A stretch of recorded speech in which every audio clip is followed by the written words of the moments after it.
শুধু একটি পরীক্ষার ফল, আর তাতেই থেমে গেল এক কিশোরের জীবন।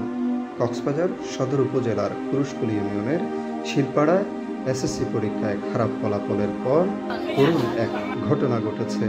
17 বছরের প্রিয়তম রুদ্র ছিল এক দরিদ্র পিতার একমাত্র সন্তান।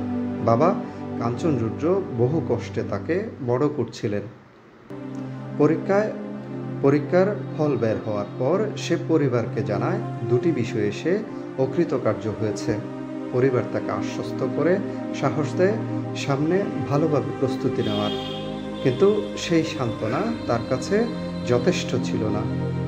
বৃহস্পতিবার দুপুরে পরিবারের অজান্তে নিজ ঘরে নিজেকে একা করে দেয় প্রিয়তম। সন্দেহ হওয়ায় পরিবারের সদস্যরা দরজার পাশে টিন কেটে ভেতরে তাকান। তখনও কেউ ভাবেনি ঘটনা এতটা ভয়াবহ হবে। প্রিয়তমের এই অকাল বিদায় কেবল তার পরিবারের নয়, পুরো এলাকার মানুষকেই কাঁদিয়েছে। মানসিক চাপ, পরীক্ষার ভয় আর সামাজিক মূল্যায়নের ভয়ে আমাদের কিশোর তরুণরা হারিয়ে যাচ্ছে সময়ের আগেই। এই গল্প মনে করিয়ে দেয় পরীক্ষার ফলাফল কখনোই জীবনের শেষ কথা হতে পারে না। দরকার মন খুলে কথা বলা, পাশে দাঁড়ানো আর সময় মতো সহায়তা পাওয়া।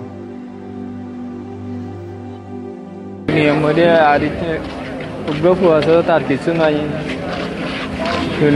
ইয়াত দুঃখ আর কিছু আছে নিজ আর কে আর মা বাপ দুজন হই নারি এমনি কে করল আর দুজন কে ঘর নাছিলাম মা মুফুম গিয়ে তুই সব দুয়া খারাপ করে গেছ এমনি হই এর আয় ভবিষ্যৎ আগে পরে মানে ফ্যানত থেকে ভাই